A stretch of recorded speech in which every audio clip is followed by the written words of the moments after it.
Welcome to That Davis Show. I am Kenneth Davis. Follow me at That's Davis. Of course, follow executive producer of That Davis Show and Flippin' Friends Ryan Bukoveski at Ryan B. Ski or Ryan B. Ski 1. Listen, we got a good amount of things to go into today.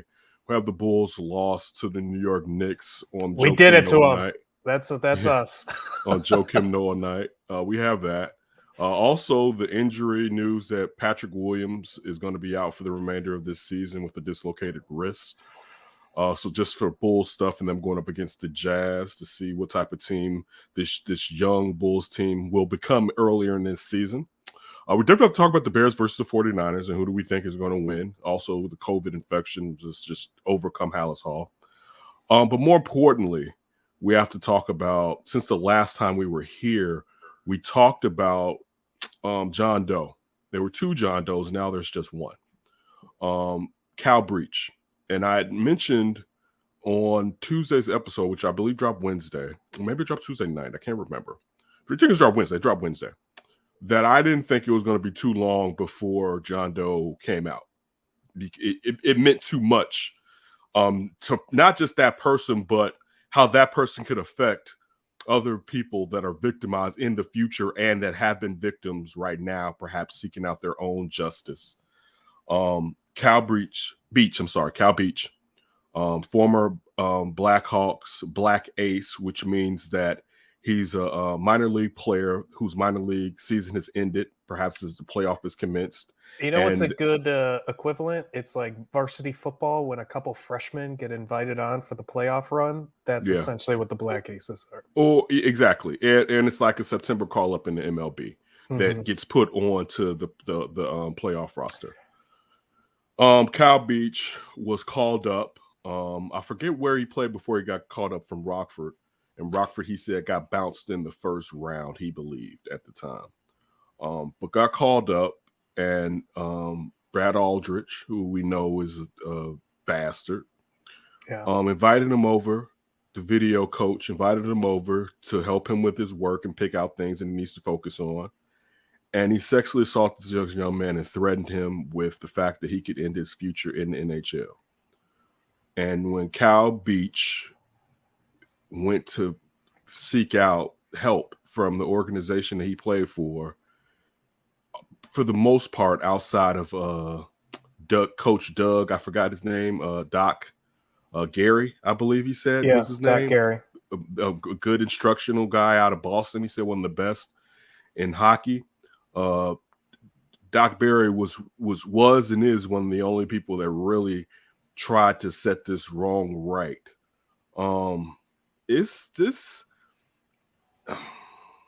This is perplexing from several different issues. One, a young man was sexually assaulted. And also, emphasis on young. 20 is young. All right. Like I think go back to how young I was at 20 and how I thought I was an adult. Legally, right. Yes. But how I thought I'm still figuring stuff out now. But for this young man to be 20 in a high leverage situation, a team going on its first Stanley Cup run in 20 years, basically, right? Maybe 18 since the early 90s. And you get called up. This is just not your chance to be on this team. It's your chance to impress and to perhaps really set your future in stone if you can come out and ball out during the Stanley Cup run. And this gentleman, I'm sorry for saying gentleman, this bastard, this predator takes advantage of you. And then the organization does absolutely nothing. And you find out that it goes all the way up to the top as far as the people that know. And Ryan, you talked about the mental skills coach as far as prior to us coming on air. And I saw Cal Breach saying that the mental skill coach told him it was his fault for putting himself in that situation.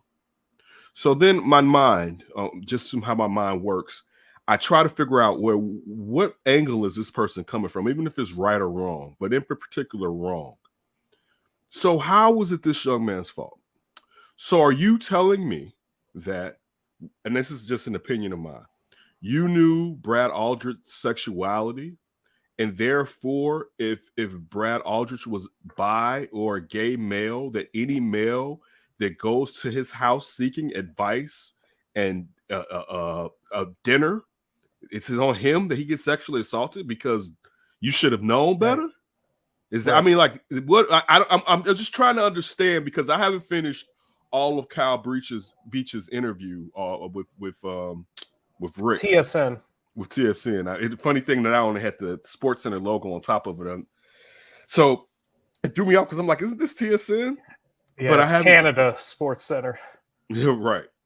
The most important sport. But just to think that a mental skills coach, just think about this too. This is your mental skills You're the coach. mental skills. Right? And when you see Cal Beach say how he felt about seeing Brad Aldridge with the cup at the celebration, taking pictures. And how announced in Grant Park. Right. And how it made him feel that he had done something wrong.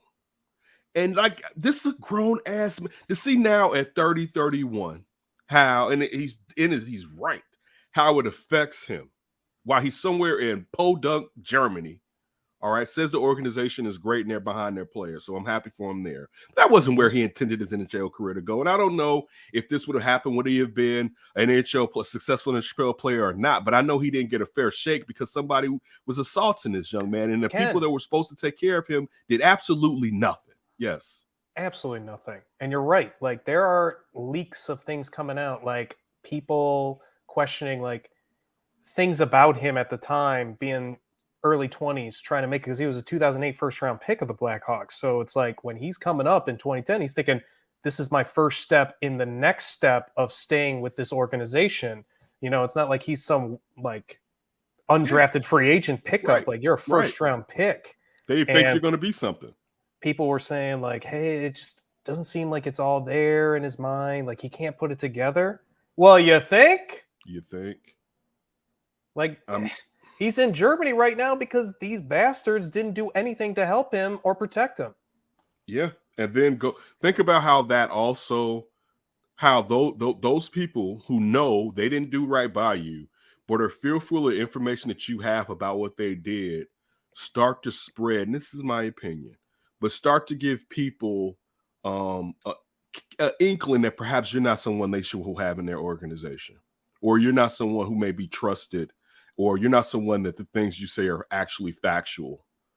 You know, because you can, they may have given Brad Aldridge a referral. I don't think they gave this young man a referral to the rest of the NHL and told them we didn't give him a fair shake here and we did wrong by him. I don't think they told anybody that. I'm sure they made it seem like you just said, that's on him. It's something about the kid. And this isn't important. They pissed on three Stanley Cups for. I couldn't tell you why, when all you had to do was step up and say, we have a villain in our organization that we did not know he was committing heinous acts until it was brought to our attention. We're taking care of it, and we're going to make sure anybody that he's done anything to within our organization is taken care of and looked after. Simple. And you go doubling down. And I got reasons why I think you doubled down. I think I may have talked about it before, but it's just ridiculous. And Cal Beach's pain was palatable. And it's palatable today. Thinking about what his pain has been the last 11 years. I'm just flabbergasted. When it's because you never see something, you never see this. No, we've seen the Mavericks have sexual situations where they had to get a guy up out of there. We still don't know what the hell is going on in Washington. The only person who took the hit was John Gruden, right? We never see where the general manager, the Hall of Fame head coach, former coach, like where these people are getting chopped, snatched out. Listen, Kane and Taves. All right. Ken, I was just about to say, we're going to talk about Joakim Noah night in a little bit. And I thought of this. I wonder if you had this thought at all whatsoever. I didn't know with like the old faces coming back how I'd kind of feel because I love that team, but it wasn't like it was a team where I was hoping would do more in the playoffs kind of thing. But then it was like so cool to see like in Joe's box, Luol Deng and some of those other guys from the past in there. And I was thinking like, man, after this scandal, you don't ever want to see the Taves box with Kane and Sharp and Keith and all these guys celebrating like being together. Like at this point, it's like you don't want to see their faces ever again. And just Yes. talking about it, like the heroes that these people were, these athletes were to people, like Chicago's going through it right now. They are trying to wash themselves of this horribleness that they have to deal with or have to deal with now with these players and knowing because Kyle Beach said it himself, everybody knew in that locker room what happened. Like, and we know how insulated hockey is. That spread like wildfire. Right. I'm sure. My captain. Exactly. Right? And I don't know if you heard this, but Kyle Beach has put into the settlement that the Blackhawks are trying to settle immediately. He's putting in a demand that Taves loses the C off of his jersey. So that's what do you in think? The settlement. So what do you think as far as how Jonathan Taves treated him? Mr. Oh yeah, he deserves that C taken off immediately. He deserves worse than he needs to be. First of all, and this. I'm sorry to go into hockey. I've been saying get rid of Taves for 5 or 6 years because it was going to come crashing quick, and it did, and everyone was in love with him. Right. Oh, the no. captain. I was Branch Rickey on that ass. Get rid of him a year early than a year late. You can see the end coming, and everybody was like, no. And now to find out that on top of the fact that he's deteriorating skill wise and also mental capacity. We really don't talk about the concussions that he's taking on, right? Like that used to be a big thing early on, but to know that this F wad was sitting there saying inflammatory stuff to this young man who had been assaulted. Like where are y'all let to stand up at the authority in the room and be like, well, y'all not gonna do nothing? Y'all gonna let this happen to Shorty? Right. Like even if, and this is wrong, even if you didn't want that situation in your organization and you like, it's better off if we get rid of both of them. I'm not saying you should do that. But like, where were you at to be the hero instead of what it looks like you were just going along with the villains, right? I mean, I would really like to hear more. I'm going to go and finish it, and I can't wait. Because like I said, I knew he was going to come out. I mean, that's to say that I like that, Ken, who would have known that? But of course, when you get them like this, and they did you the way they did Kyle, the way that they did, don't let them keep you afraid anymore. Right. You step out. Regardless of what they say with their slurs, because they're ignorant and homophobic. And I'm not saying Kyle Beach is gay. Even if he was, it would be okay. But because he this is the crazy thing. So wait, you using homophobic slurs on him because he was assaulted? Exactly. How sickening is that? Like that's like what? Like so what?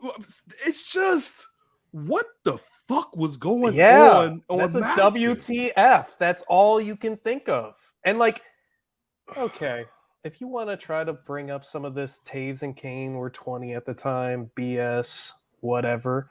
After their post-game reaction where they're standing up for Stan and standing up for all these people that were a part of it, like you don't defend criminals in the middle of a scandal. Like that was the dumbest thing. And it makes me think they don't even deserve any grace for being 20. If you really think about this at 31, I'm 32. Maybe if I was dumb and immature back in the day, I wouldn't be thinking the exact same way nowadays because you grow up, you understand. And especially a guy like Jonathan Taves, who's been exposed to how many different types of people and different backgrounds across the city and that love him and that he appreciates. And then you're just going to throw out a teammate with slurs as an ignorant just POS, and then 11 years later not even be contrite about it at all. Miss me with that, bro. Miss me with it. But you have the video of Kyle Beach that you want to run, so let's put that up and finish the conversation on this horrific situation. Yeah, I think this clip is really the most powerful part of the entire interview when he apologizes to the young Michigan John Doe and It's really powerful stuff. Did leave the Blackhawks in the summer of 2010. He went on to work for the U.S. hockey national program, actually, as well as Miami University in Ohio. And then in 2013, he wound up in Houghton, Michigan, where he sexually assaulted a 16-year-old high school player. And I wonder if that player is watching now, what your message to him is.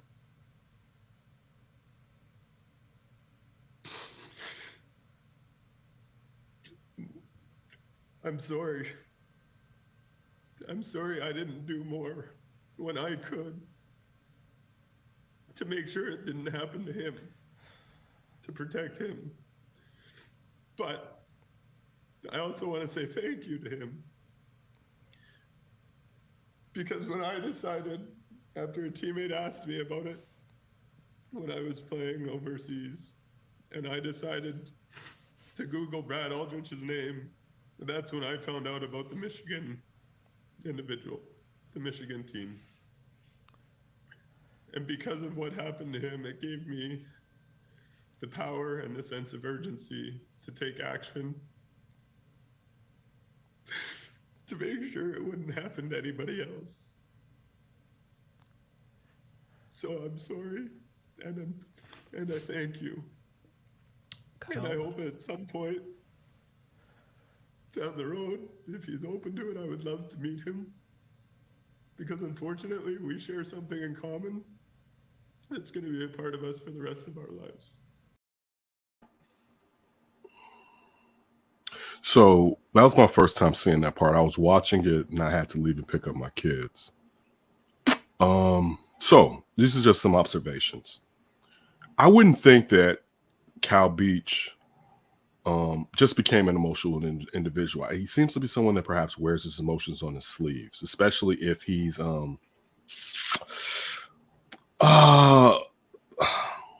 devastated. You know what I'm saying? So, and I'm taking all this into consideration. So because he was an emotional young man and you guys are tough, right?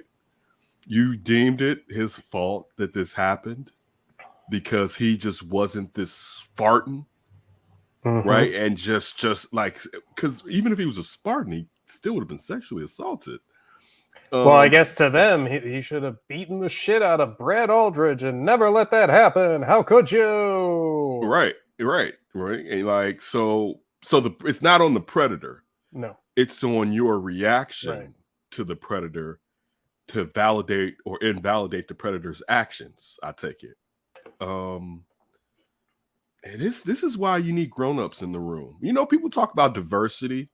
And when we talk about diversity, we're talking about minorities and inclusion and women and having people that are from the LGBTQ community and just from all, like I said, minorities. But you know, one thing that we're talking about, you need real live grown-ups. Old-fashioned, not the old-fashioned people that sweep this under the rug. The old-fashioned people are like, what the fuck is that?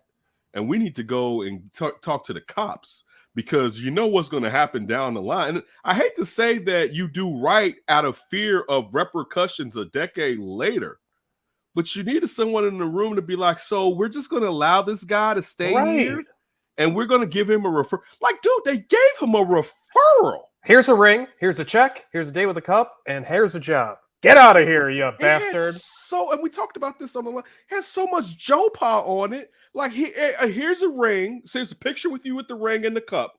So you can use this on any application. Hey, you see right there, I'm with the Blackhawks. Like, you can use and a referral, and you know that he's a deviant. Like, I mean, I know that the worst family aren't going to lose that team. But they need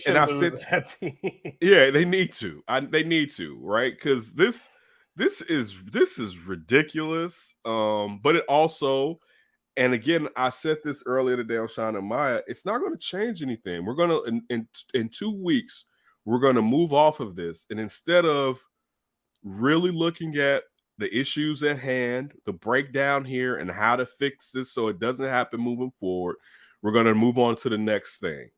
Instead of really talking about sexual assault on men, women, and children. right? And just the fact of what can we do better as a society when this happens to support them, let alone as a job and to support your employees. This is wild. This is And I wild. mean, people here, I'm being someone who was lucky enough to be affiliated with the score. I know when this first started coming out, I can remember hearing Lawrence Holmes saying that this was going to be a whoopsie daisy, and it definitely is. Well, This just how you laid it out, like when I tell it to people that aren't sports fans at all, but maybe have like an inclination of what that Hawks era was, like they can't get enough of it in terms of like interest level because it's such an unbelievable story. Like, how could a group of people be this like idiotic with their decision making and allow a predator ultimately to get back on the streets? Like, right. it doesn't even make sense. It sounds like a crappy Netflix movie or something like that. Like, you don't expect it whatsoever, and especially from a team that we lauded as well ran, as a shining light in Chicago sports. Like, whoops. Well, I don't know. People, and I have nothing to add to it, but people that know the character of a John McDonough, the thing too, I think about people in that organization from players to higher ups that knew about this. And you know how you like just how Kyle Beach said that a teammate of his brought up the situation and he went to look at the young man in Michigan. I wonder teammates who thought it just, man, remember what's the name? And went to look it up and saw where Brad Aldridge was working now and was like, oh, right. Like, Right. and nobody cared. No. Like, that's the thing too. No, they didn't even care Right. that this pervert was around young kids. They didn't like this isn't a Blackhawks thing. This is a societal thing where, you know what? It's not happening to me and my family. Forget it. It's a societal thing where if it's not in my house, why am I going to care about it? Because you're a human being, damn it, and you should care about, let alone you're a human being that should care about anybody that's breathing this air, but let alone these are young people that you've set a damn predator on and nobody's looking out for them. And we all know how a this keeps going. trophy for Right. 1 year. That was the decision. Predator trophy that we might not ever get again. You still would have got the trophy, and you would have. I think so too, but that's their rationale. You still would have got, even if you didn't get the trophy, you would have got 2 others later on. So saying that Payne and Taves are 20. Right. They're 20. Right. Dude, They are rising stars. Oh, hey. But you know what? This is with life. the Cubs. This is the only time. This is life, though. Life shows you do the right thing or do what you think is best. And this is the red pill, blue pill, right? And they sat there and they took the red pill, all right? Instead of, they basically had both. You could have, because I still don't feel like shining light, and I'm sure you would have still won. Yes. And the investigation, in my opinion, and I have to get more information, it wouldn't have come full bore out probably until after the Stanley Cup anyway. So, and you would have just pointed out, yes, we had this and this terrible event happened. And as you said, you would have been looked at as the authority on when these situations, in the standard, I should say, you've been looked at as the standard on when these situations take place, instead of just looking like you the same as USA Gymnastics and Larry Nassar. You know, like you're like this like, what are we do? I don't even want my kids involved in anything right now, because it's just like, no, who's looking out for the kids? Who's looking out? Because really, I'm gonna look out for my coworker. I don't care what type of deviance they're on. I'm gonna look out for that person instead of looking out for the victims. And you tell me, John McDonough, Stan Bowman, Joe Quenneville sit there in May at a press conference saying that we had a predator. We've called the cops. The players had nothing to do with this. This was between our video coordinator and our black ace, and we are going to stop this from getting any further along, and we want to report this guy to authorities. That wouldn't have been enough. That wouldn't have been Easily. enough to stop the media that they were worried about would just totally distract their team from their Stanley Cup pursuit. Dude, all you had to show was that you cared about John Doe at the time, Cal Beach, and that you were doing right by him. And you were getting to, even let's just say hypothetically, you didn't know who to believe. That you suspend Aldridge Yes. pay, you get to the bottom of the situation, and then you take whatever action is necessary. Right. That's all anybody was asking. But see, this is the thing with homophobia, right? Where, because that's what we really are stepping around here, right? I'm sure they were in that room when they were talking about they it. were they didn't want that homophobia attached that they have. And that they view perhaps, I don't want to say the fans have it, but they put that on the fans, right? Mm-hmm. They didn't want to add that because, but again, the problem is, what person are you homophobic? Now, you shouldn't be homophobic at all, but who are you if this is how you are? You're homophobic towards the victim, but not the assailant. And I'm not saying you should be, but just think about the backward thinking that took place. He was assaulted, and instead of, what is this, jail? Basically, like, oh, kid, you should have shanked him. Like, instead, you shouldn't have been in that spot, Sonny. Right? Like, dude, what the fuck? Right? Like this dude. I mean, and on top of that, all right, like we all know, there is a stigma with being assaulted as a male. Growing up, there has been, period, right? So think about how hard it is to tell your coworkers and your higher ups. In sports too. This isn't just in hockey 9 to 5. Too. Yeah, this ain't a regular 9 to 5. In hockey, to tell them that another man assaulted you, and you this young, strong young man, and they like, so you must be some type of bitch. Basically, that's not me or Ryan. That's what they said. But like, instead of being like, dude, I wouldn't have let it happen to me, but we got to protect you because this is wrong, right? Even if that's how you felt, you still protect him. You don't leave him blowing in the wind because someone assaulted him. Right. Like, this is my thing too. Now, I thought about this because my first reaction, to be honest, I want to give you, for the most part, a naked Kenneth, because you spend your time with Ryan and myself, right? Hold on. My first reaction was, let me get the censor button. My first reaction was, see, they're going to be mad when something bad happened to them in the office, because once y'all didn't do anything, I'm going to have to do something, right? But see, this is the kicker. So if he went and maimed and hurt this man, y'all would have applauded him. This is on him going to jail and it's coming out, right? Like, how does this work? Where this is why you have people to protect and you go to higher ups so that you don't have to take this to the streets, right? I mean, again, now, I don't know. I mean, I do know. I'm not allowing this message. So, all right. I'm sorry. I'm being honest. You know what I'm saying?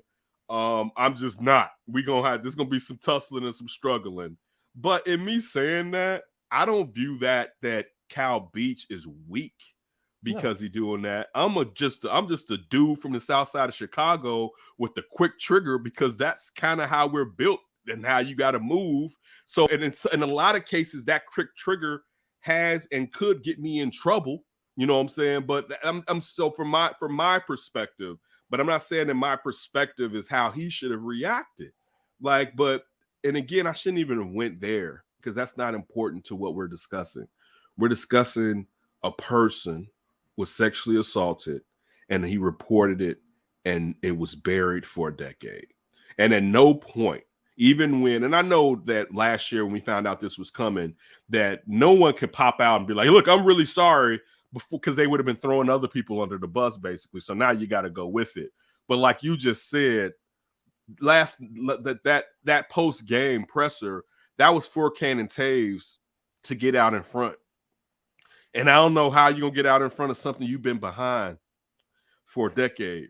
Kane. But for you to at least PR-wise placate to the people, Kane, he requested that media availability because he was at home with COVID.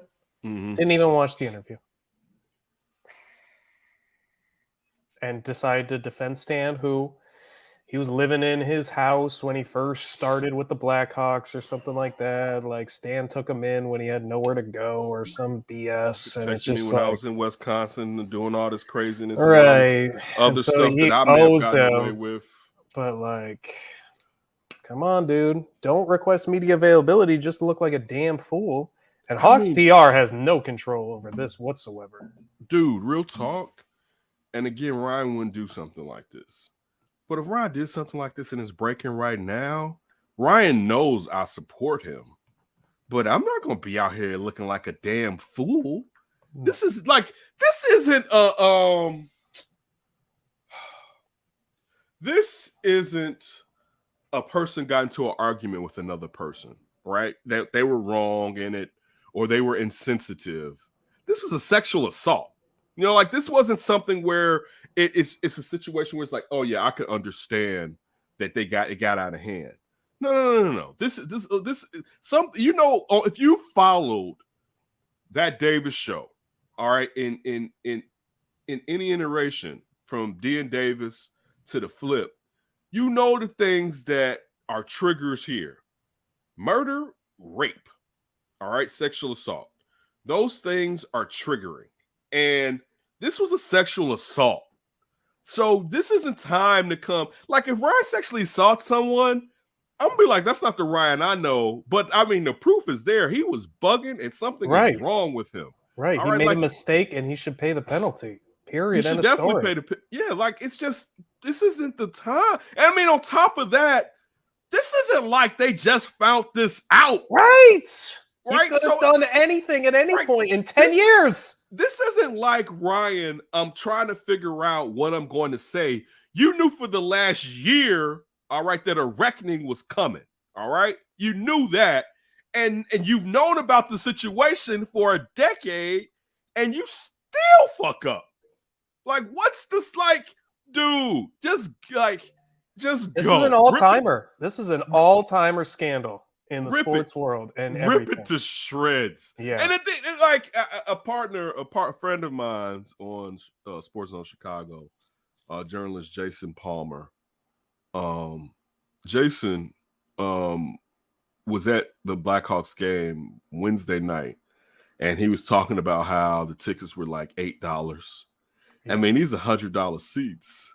The tickets, and it just that when they're good, ooh baby, that's a hot ticket to get. Right. And I mean, dude, I don't even care. Dude, you're never going to get Bulls tickets for that price. Like, I don't care. Maybe playoffs, but that's it. No. I mean Bulls tickets for $8. Oh, yeah. All right. Never. You're never. I don't care how bad the Bulls are. No. They're never letting you into UC in the hundreds and 200s. For $8, you can even have the ticket that says $8, and they'll say, "Sir, get the hell out of here."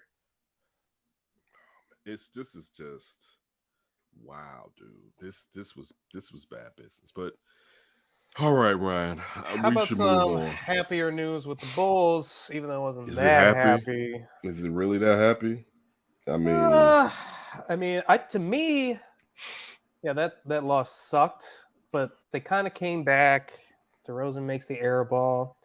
You know, this team has to go through a gelling period, so I'm okay with it versus the Knicks, who primarily have played together. They have some new pieces like Fournier and Kemba Walker, but there's a group that's new pieces are working. Yeah, those new pieces was working. Like I didn't think Fournier would be getting off the way that he is getting off. I mean, this is and Kemba can just be on his one little leg and just like run around because Derrick Rose, Julius Randle, and Evan Fournier are out there. Dude, they were wet. All right, last night. I didn't understand why Bulls players were leaving Fournier open. That didn't make a lot of sense to me when he was at the corner threes. And what's your point? I think being that those players, the majority of that team being in Thibs' system, helps them more than the Bulls having basically. The Bulls have a new team. The only players that are from last year's team that return, one of them is not even playing.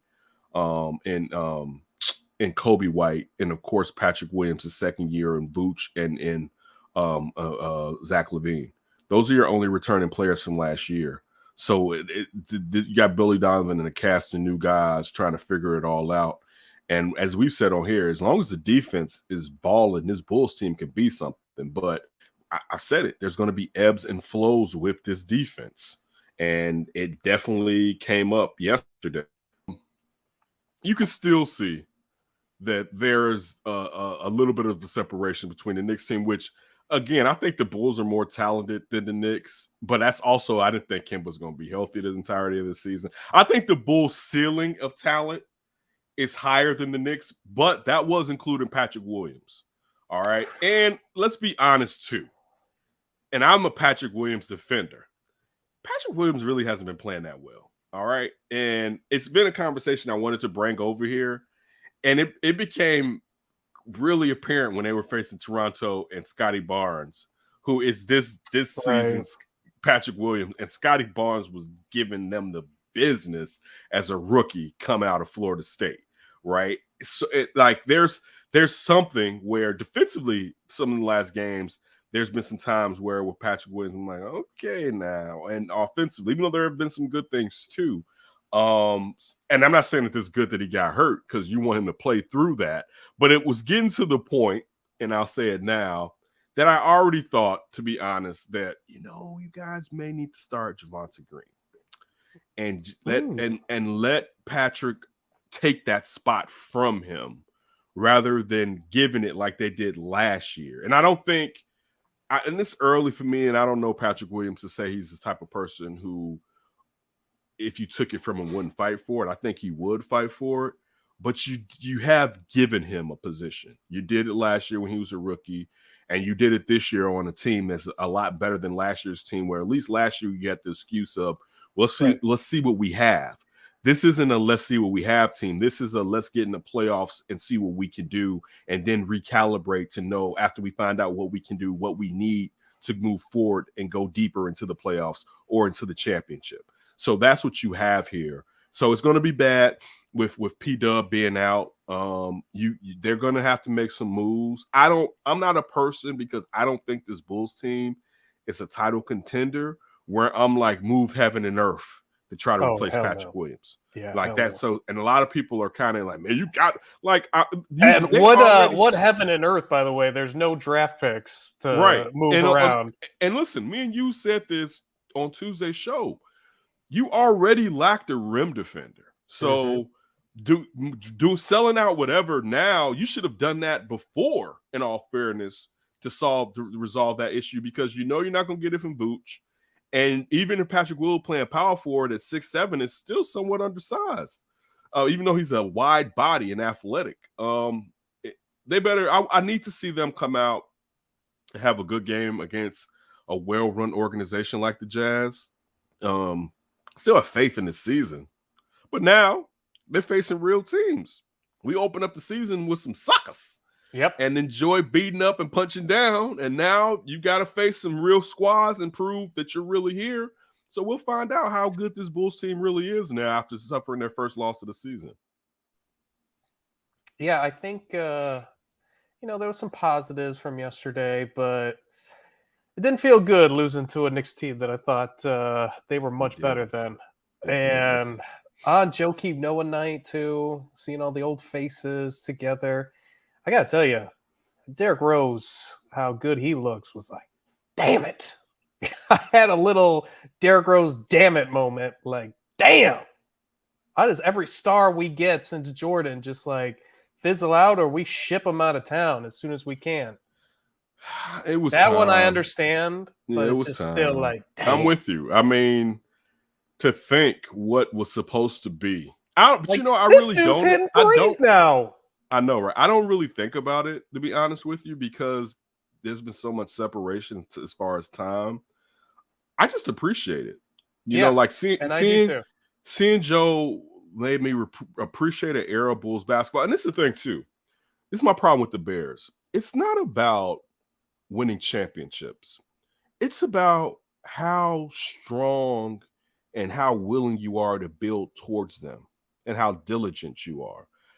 For the most part, I feel like John Paxson at that time was doing everything, Garpax was doing everything they could with who they were. They weren't going to get a Bosh, a LeBron James, the Dwayne And they Wade. tried.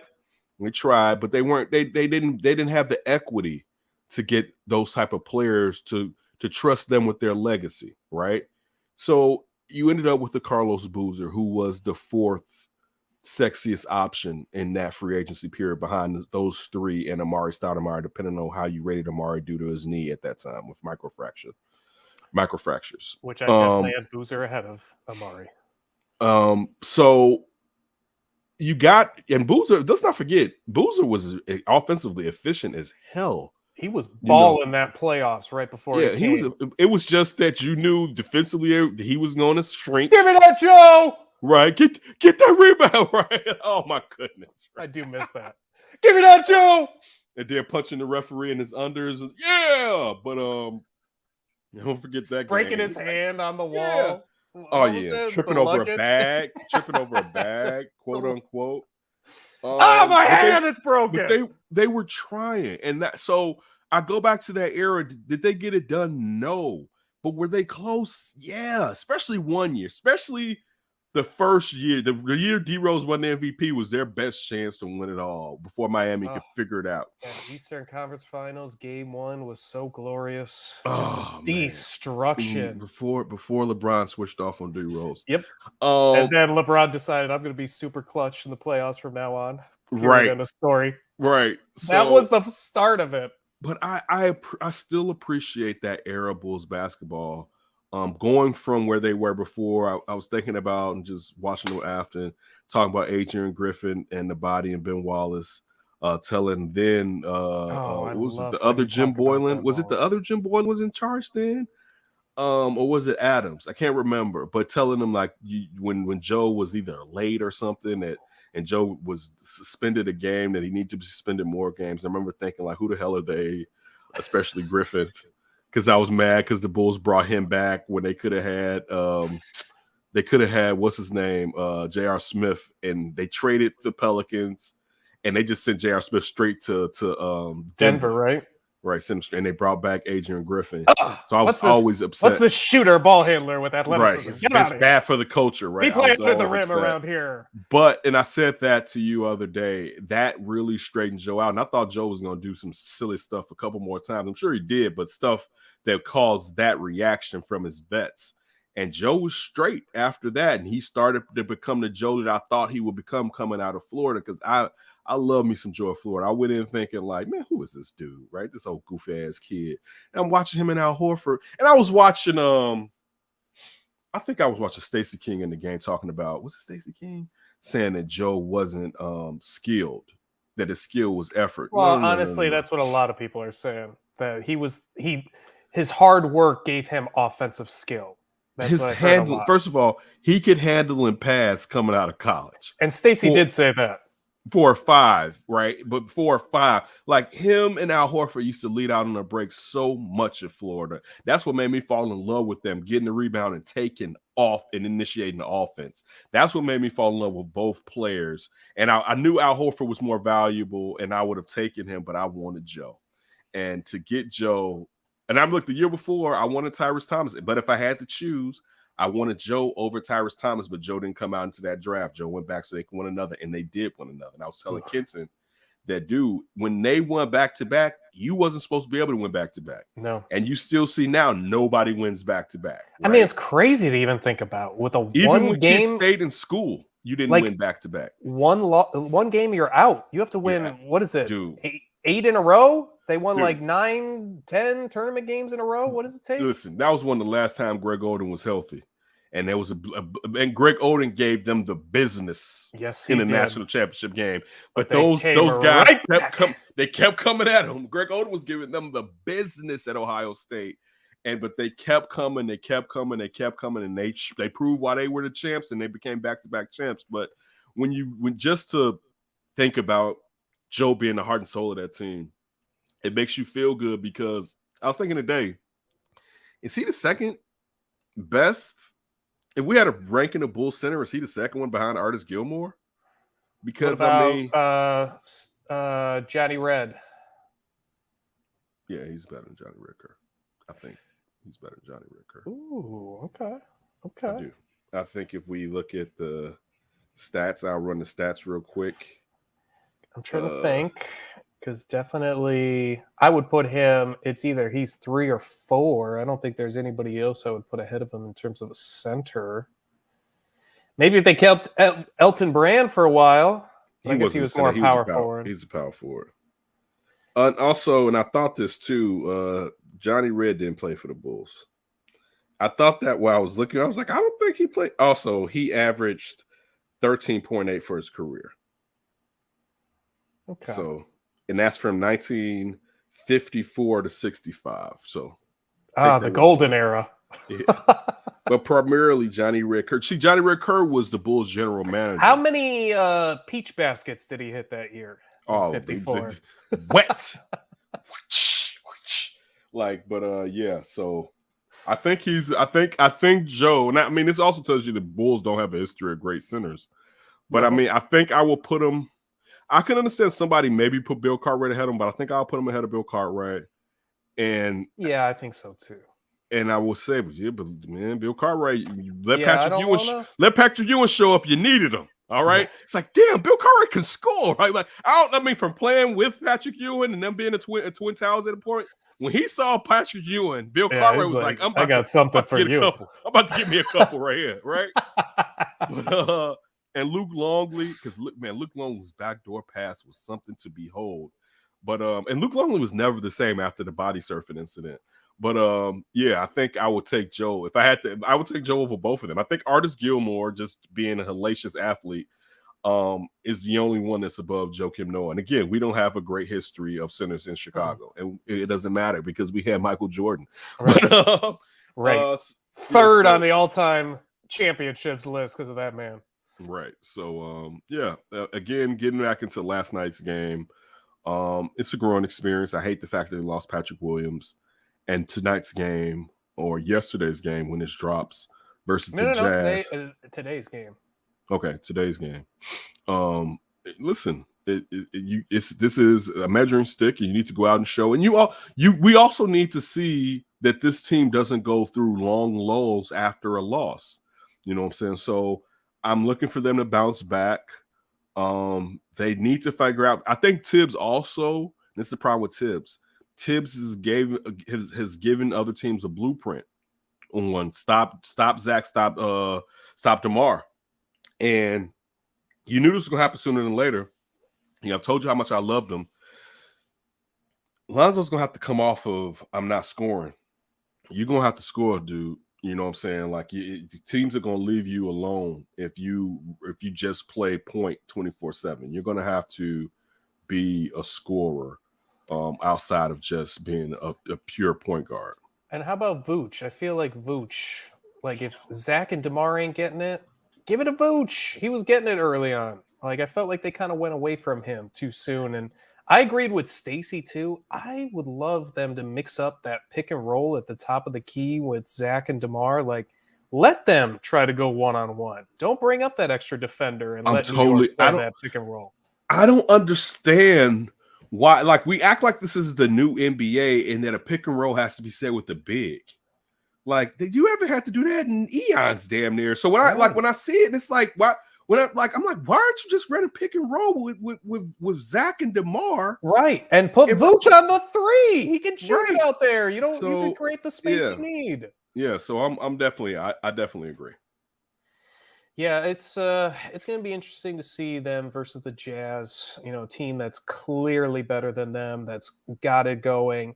It'll be a nice, I guess, kind of like early season measuring stick, but really what we got to be patient for is the gelling, what Billy Donovan adjusts with, these players, how they adjust, and hopefully by the All-Star break, they start looking more like a team that's been together for a while.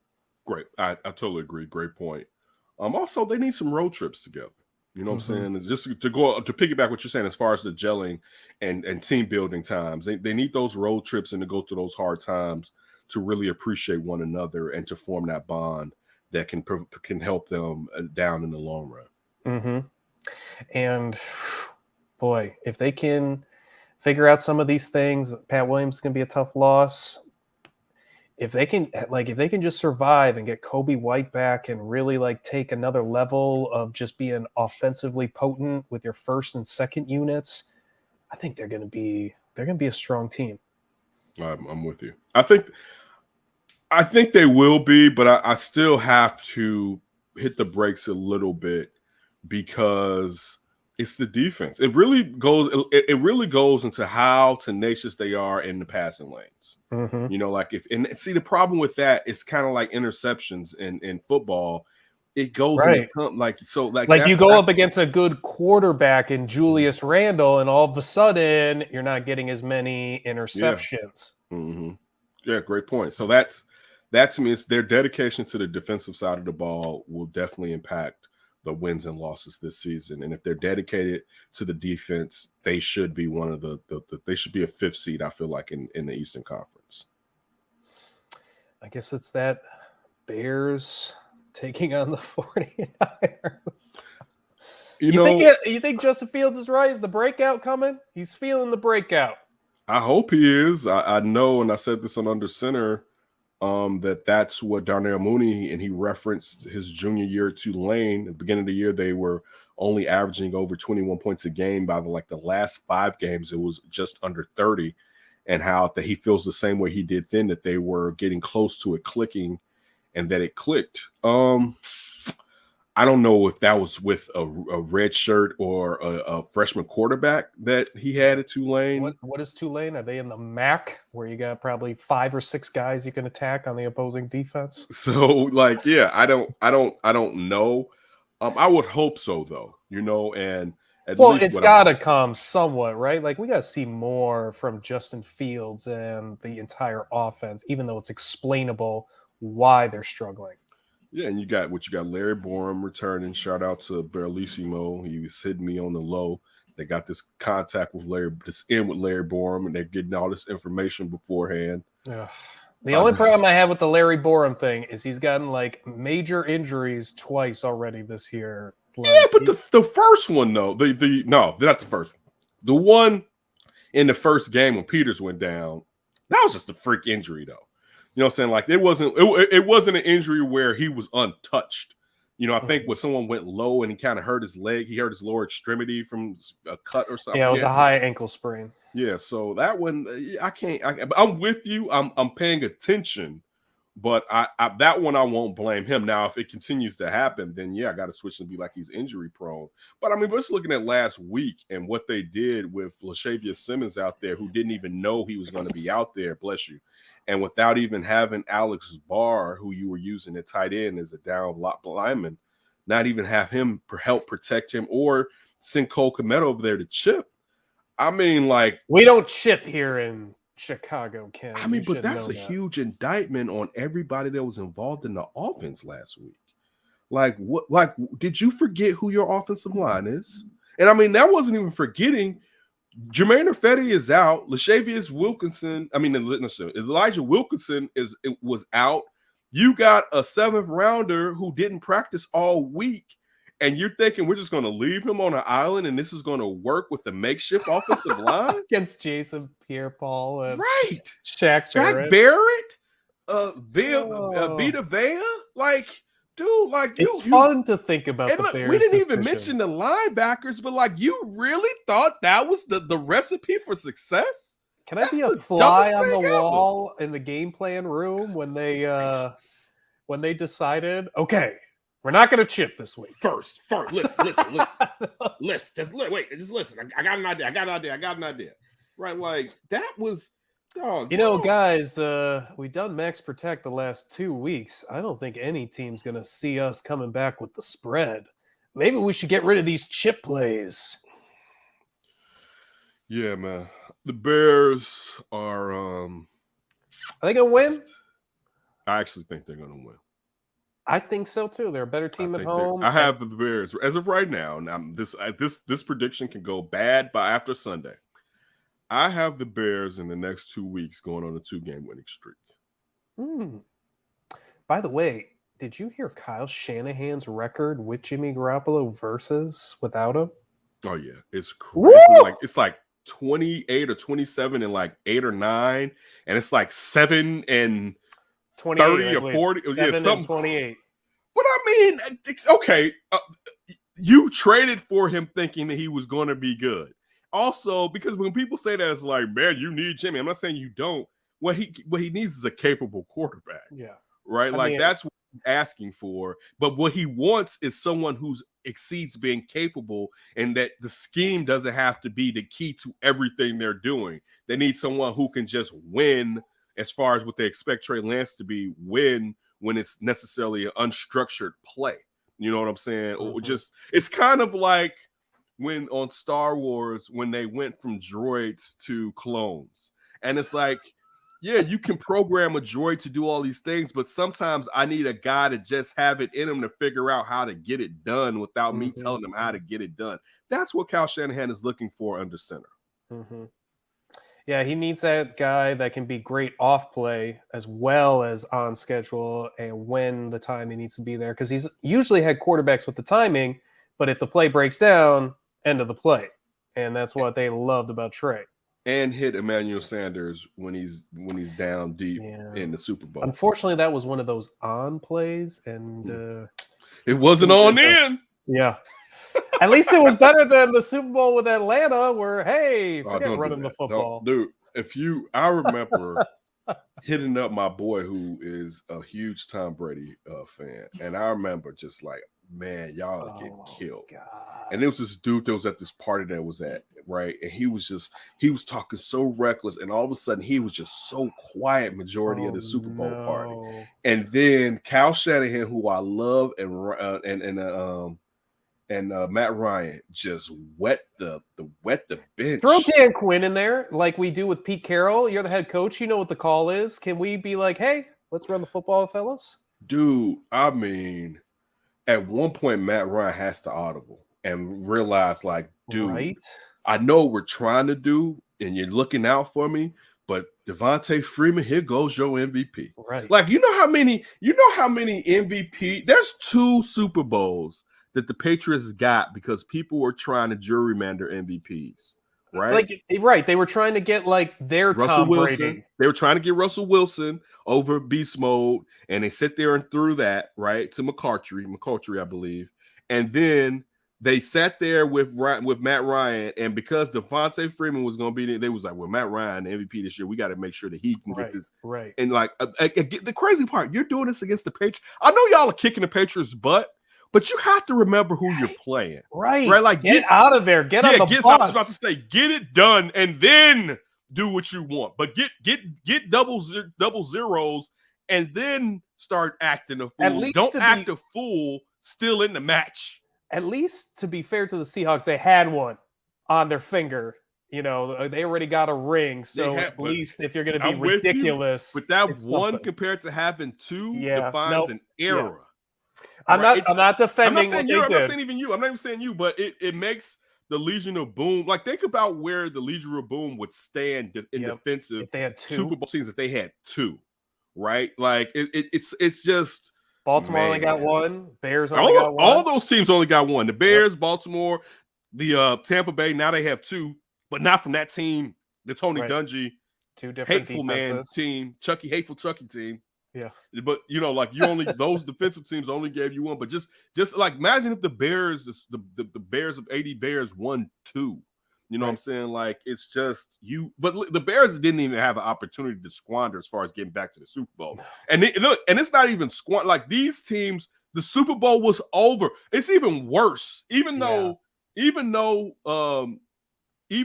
Seattle was on the go, like it was like a minute and a half left for Seattle, right? It was a minute left, right? With a timeout in the back pocket, right? Yeah. So, but the game was basically over when they did it. But the game was close. They were beating them 20-something to 3, right? And they needed to earn like 2 minutes of game clock, and it's over. They have no time to come back. The Falcons were stomping the Patriots, right? Destruction. And all you had to do, I get it. Okay, the Patriots are coming back. What was the what was it Amendola? Who was it? Wasn't Wes Welker wasn't there anymore? Was Wes Welker still there? No. It was Danny Amendola, right? No, it's that other guy. Oh no, it was I know exactly what you're talking about. It was Why am I blanking? I'll get it for you. yeah, I know exactly who you're talking about. Yeah, pretty boy. What's his name? Mm-hmm. I'll get it for you. Yeah, but he was going the hell off. And at that point, you know what you say? We're not going to let fall into this anymore. We're about to take the time of possession away from them. Who? It was his name is at the tip of my tongue too. I know it's going to kill me right when I freaking say it. Julian Edelman. Julian Edelman was going the hell off.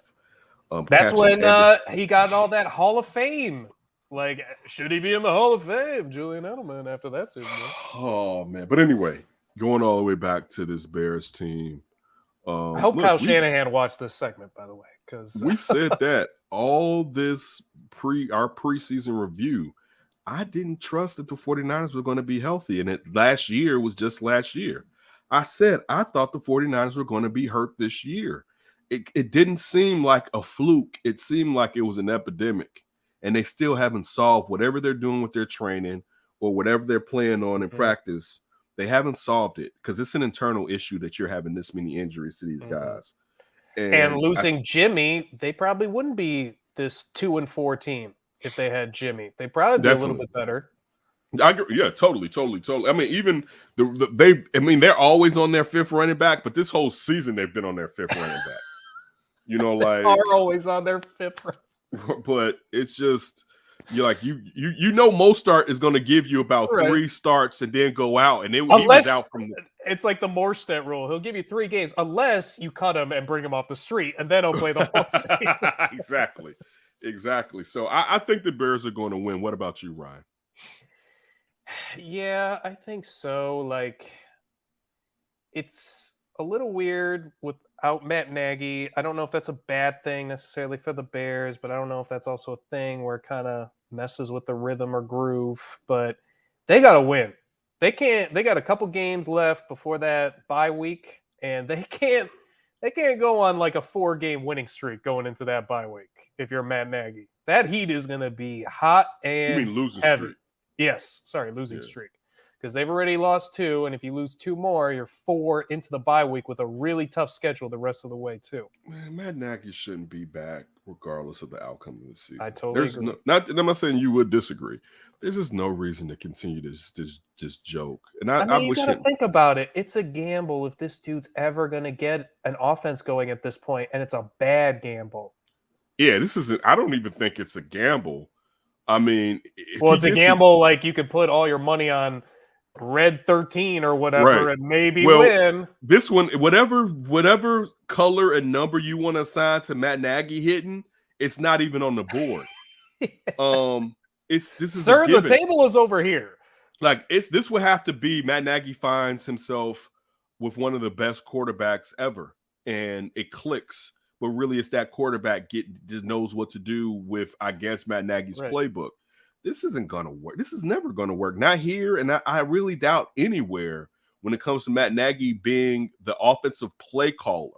All right, he can be the offensive coordinator, but if he's the person calling the plays, it's not going to work. Like, and it's just no. He shouldn't have had the opportunity this year.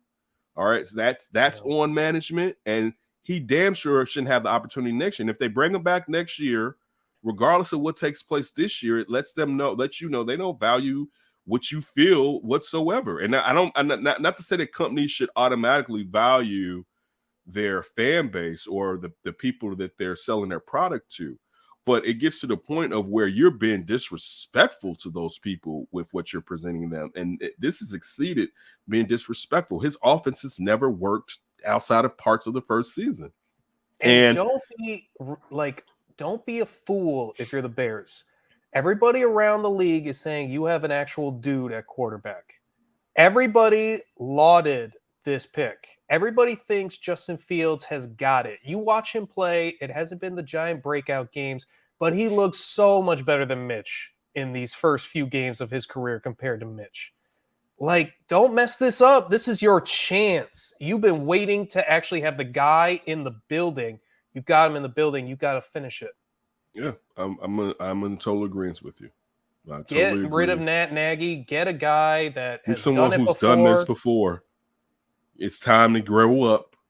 And even if you go the coordinator way, he better be one of the best coordinators in football. And I don't mean a season. It better have been multiple years where he's Like been. Brian Daboll or something out of Buffalo, where it I makes a think little that's bit who more we're always sense. talking. We're always talking. That's basically. And I don't know if he is a great leader, but just like you said, a guy that's been a play caller for a lot of years, like more than just a season, multiple years, has a tangible quarterback that he's developed that we can see. It's not some like made up thing like, oh, I was a part of Patrick Mahomes' development. Remember that in the beginning? Right. Like, even though Andy Reid was calling the plays. exactly. So it's you see him actually develop a quarterback. Maybe Daboll isn't the great choice, but get a guy that's freaking done it before. Stop being ridiculous. It's just sad that we're at this point already. The Matt Nagy's has to go point, and I know we're always there, but like this season is still young enough that we shouldn't be here. And it's spinning around and being in the same place is very disheartening, to say the And least. I hate when I hear his press conference now. He's like, let's go score some points. Stop saying that. You haven't done that ever. Stop acting like, oh, we just need to turn it on. It's never going to turn on. I'm with you. Let's get out of Bears talk and go on to week 8. How you feeling about some of these week 8 matchups? And let me pull that up real quick. Got to put the little banner down. Oh, of course, my computer's freezing. I'll get that in a second. Let's start with the noon slot of games. And what I'm seeing right here, how about we take a look at an AFC North matchup? Steelers-Browns. Big game for both of those teams in pursuit of a wild card, not the division. 3-3 Steelers, 4-3 Browns. Baker Mayfield is playing. Guess this will go a lot into how I feel about that Steelers game next week. I'm gonna go with the Browns, man. Even though I want to go with the Steelers in hopes that they win, and that way the Bears wouldn't get a Steelers team that's really kind of goes back to old Bears game when when the bus Jerome Bettis trucked Brian Urlacher. Oh, And they went on to like win the Super Bowl because they had been losing, and that game was like the game that turned their year around.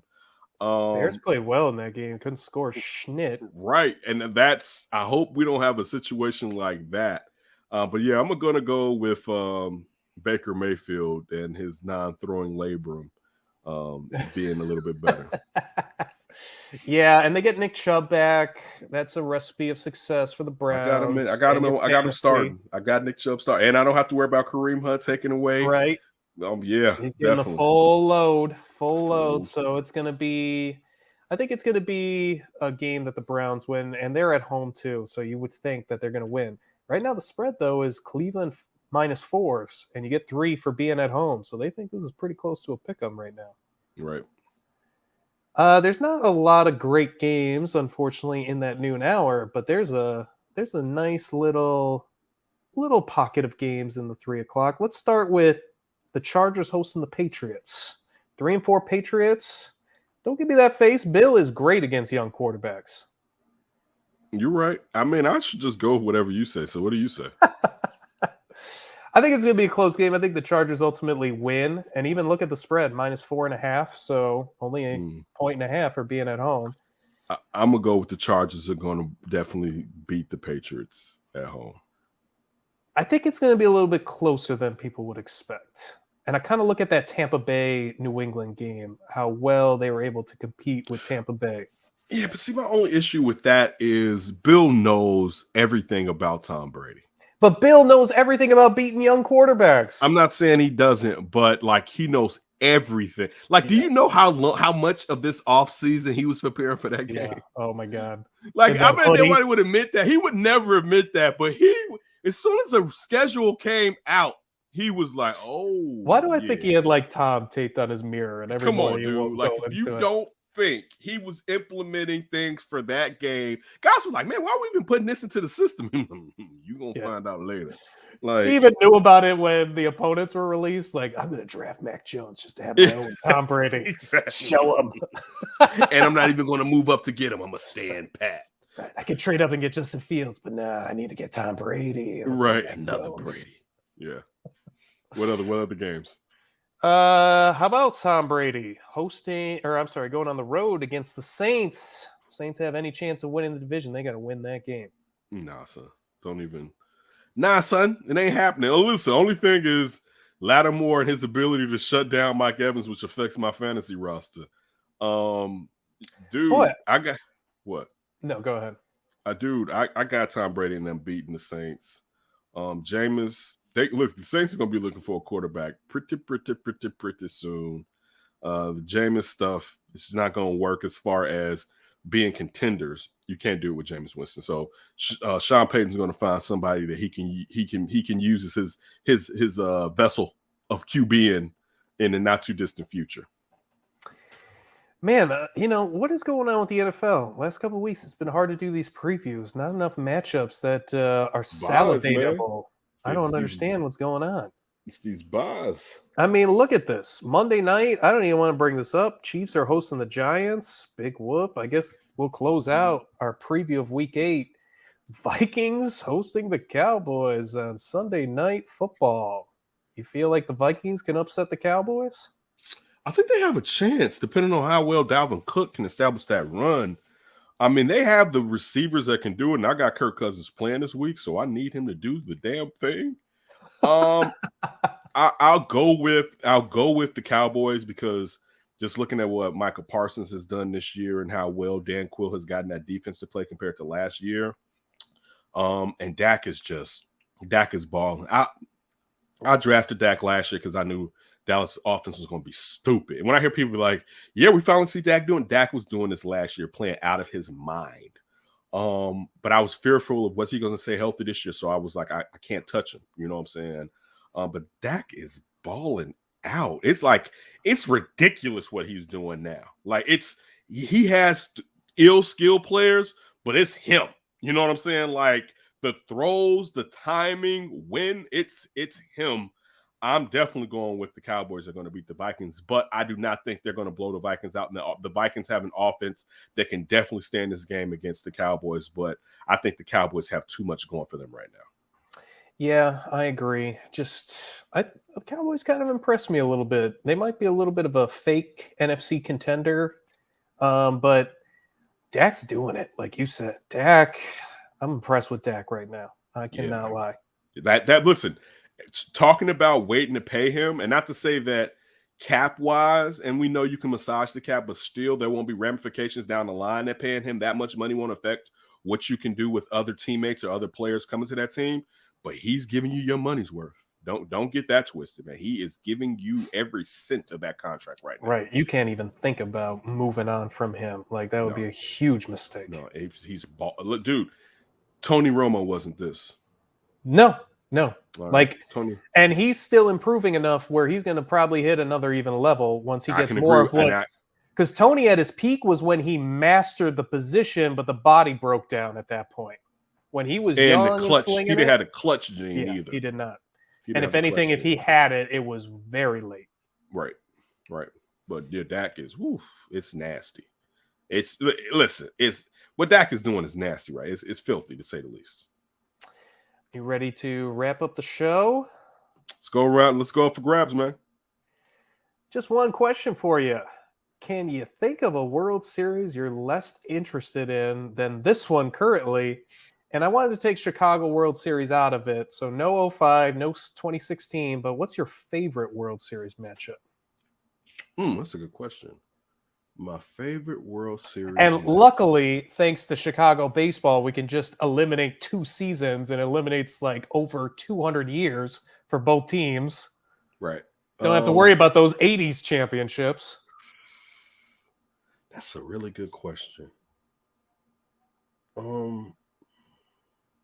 You know what?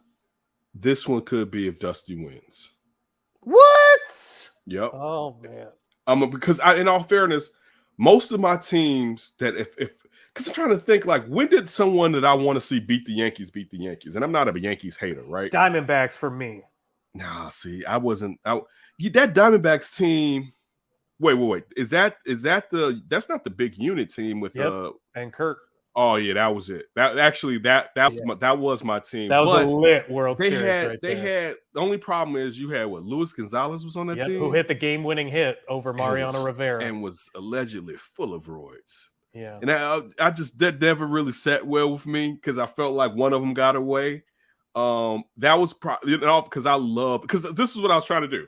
I was trying to put in my head when were the Seattle Mariners in the World Series because that clearly would be my favorite team that wasn't the White Sox team. Ken Griffey Jr.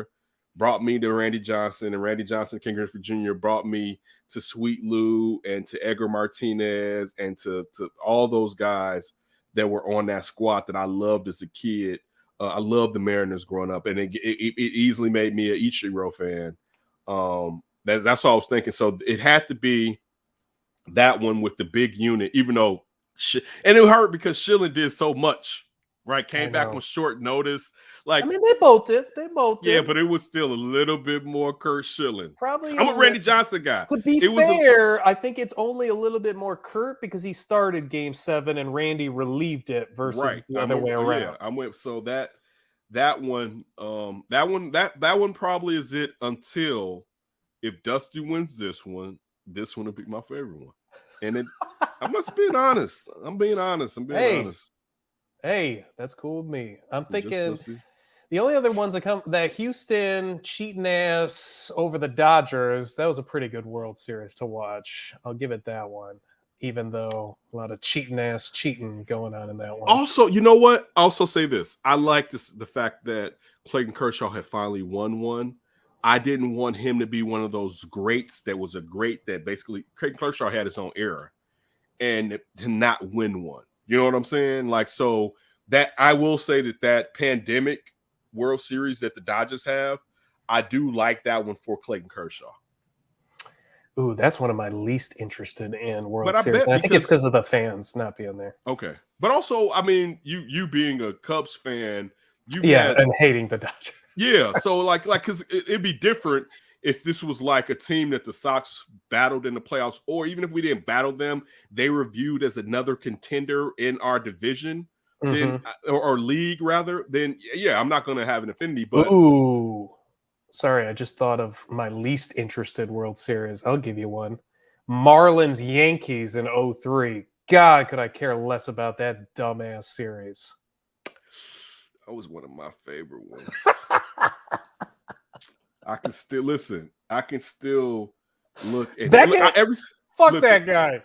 Every time I think about how young Miguel Cabrera was back then, Ozzie Guillen being the third base coach coming to the White Sox the following season, Trader Jack, Dontrell Willis, how they beat the Cubs had it, and all you can think about is how at that point how unnerving Cubs fans would have been, and they had it. It was so. I know it was Prior Wood to close it out. They had it and they squandered it.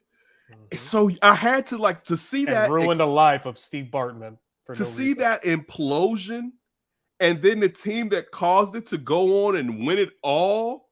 And this is while mid-year they brought out one of the oldest managers ever. That one was a good one. I'm sorry, like that one thing. I'm happy you brought that. That's at the top right now. That was special. You were just.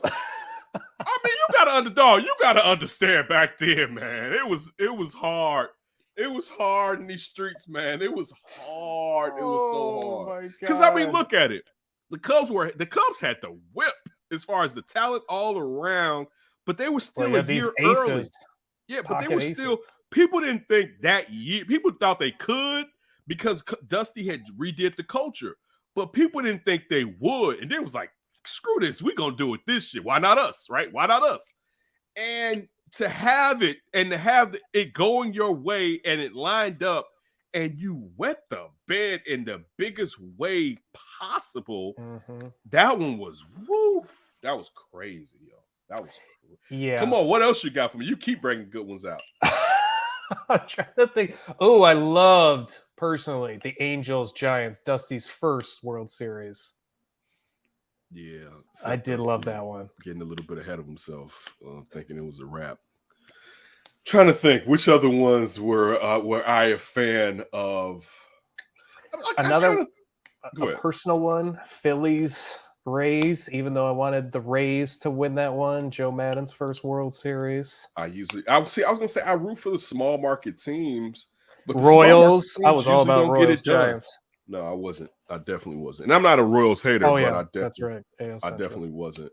But the small market teams are usually the teams that I'm rooting for. But usually when they get to the World Series against these juggernauts, they don't beat them down. I'm with you. I usually root for the Rays, and the Rays have never gotten it done in our lifetime. Well, period. Our lifetime has been the Rays organization. They've never gotten it Shout done. out to Kevin Nash taking out Blake Snell. Thank you for that. So yeah, that it's always a small. I did like, I'll say this too. I was happy that the Nationals finally got it done. Oh, that was one of my favorite World Series too. I keep forgetting about that. I was happy that the Nationals got it done. That one was a good one, since they had knocked on the door so much. Out those cheating. Cheating ass, After fucking dumbass Dallas Keuchel. Top of the morning. We're not gonna let one World Series go to our head. We're gonna win another. Yeah, that's what's but not with Dallas. Not with that piece of shit. Where y'all at now? He's not even on a playoff roster. Shut your mouth. Yeah, we got to get rid of him. Ain't nobody taking him for nothing. But yeah, all right. That was a good one. That was a really good one that you came up with for grabs, Ryan. Please keep up the great work. Diamondbacks Yankees is my favorite. Mm-hmm. I'll go with Yankees Marlins as mine. And you want the Marlins to win too? Who won that? It was the Marlins, right? Yeah. Yeah. I mean, you got also that remember, year was blanked out of my mind. I'm sure you stopped watching it that year. I would have burnt my television, man. Like, I mean, you got to also, dude. It was Dontrell Willis. It was Miguel Cabrera. It was Ozzie Guillen. It was Trader Joe. That team was so fun to take in. It was Derek Lee, right? Let's not forget that Derek Lee was playing for them before they traded him. Derek Lee. Right. It was just that team, that might have been the worst LCS year of my life. As soon as I turned off the Cubs getting eliminated, I went to see the Yankees eliminate Red Sox, who with Pedro Martinez was my second favorite team in baseball. And Aaron Boone walks it off. And I was just like, Family Guy, Peter Griffin, done. Like, fuck baseball. I'll see you next year. Listen, I'm with you. When if my team makes the playoffs and gets their ass handed to them, I don't feel like watching any more of this, man. I need a break. But yeah, I have to. That one may have been my favorite outside of when Dusty would. Listen, but think about it. Now the right is being wronged. If Dusty gets one, it's for all of you guys. Yeah, I like how you put it. The right is being wronged. I agree. All right, everybody. We always appreciate it. We'll be back probably next Tuesday with the live show. So we'll post and give you an idea when we're going to go live. We're going to try to get you a live show every week as we try to get out 2 shows per week. So keep listening. And a possible third or fourth, twice a month or once a month in the flip. Right. So we're trying to gear up and give you more, get back, or not even get back, get better. So definitely continue on to give us a little bit of your time. We always appreciate it. And please don't do anything.